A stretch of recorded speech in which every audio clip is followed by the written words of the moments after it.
My name is Alexa, and I will begin my informative speech in just a moment.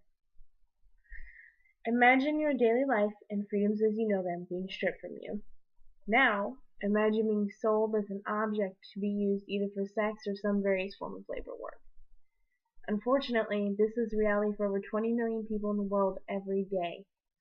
These people are victims of human trafficking, and it's possible it's happening closer to your home than you think. Human trafficking is an issue that affects people from every walk of life. Both the United Nations Office on Drugs and Crime, or UNODC, and Polaris Project, which is a non-profit organization that works to assist the victims of human trafficking, have stated that many of the services people use frequently, such as construction, restaurants, and even beauty services, are all hubs for traffickers to force victims into labor. Even the products many of us use in our everyday lives, such as clothing, shoes, and various food products, which I've listed here, have been reported by the U.S. Department of Labor as items that are a direct result of forced labor. While it is a common misconception that this only occurs in countries on the other side of the world, we do have human trafficking cases that occur right here in the U.S., and the number is constantly increasing every year according to Polaris Project. From a local scope, it is important that people are aware of human trafficking in order to assist those who have fallen victim to it and preventing it from happening to a loved one. Human trafficking is an industry that reaches across the entire world, and it is important to be informed of all the aspects that surround human trafficking and the methods we can use to fight it.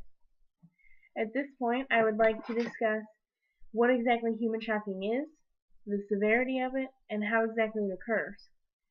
As defined by the National Human Trafficking Resource Center, or NHTRC, human trafficking is a crime involving the exploitation of someone for the purposes of compelled labor or a commercial sex act through the use of force, fraud, or coercion. The Resource Center identifies the two main types of human trafficking we see are sex trafficking and labor trafficking. I've listed the different aspects of sex trafficking and labor trafficking here so you can get the full definition of each. Essentially, both of these definitions can be inferred to encompass commercial sex acts or acts of labor or servitude that are forced on someone through the use of force or fraud. The severity of human trafficking in a global sense is quite large.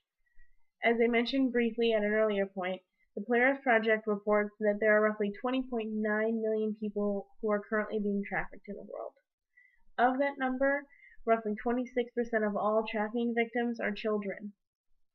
According to the International Labor Organization, human trafficking is estimated to generate profits of roughly $150 billion annually.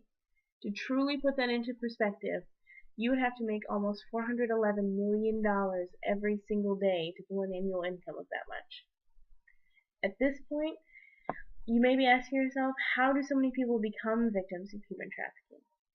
As explained by the NHTRC, traffickers select people who are vulnerable in one way or the other and lure them in by manipulating that person's strongest vulnerability. Typical examples of vulnerability include low employment opportunities, unstable family and home situations, or even history of various types of abuse.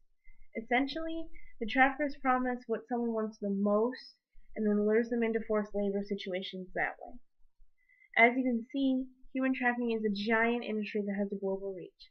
With 20.9 million victims and $150 billion of annual revenue, it is hard to believe that people are victims of this crime without being noticed. As a reminder, these victims are exploited into forced labor or commercial sex trade, and that surrounds us in our everyday lives, from the restaurants we visit to the clothing on our backs. At this point, we have covered exactly what human trafficking is, how severe it is, and how it occurs.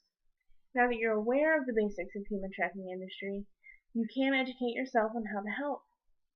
There are many foundations and nonprofit organizations that aim to help the victims of human trafficking, and you can also find small, everyday ways to help combat these practices. I have listed some of these options on the screen if anyone is interested. Thank you.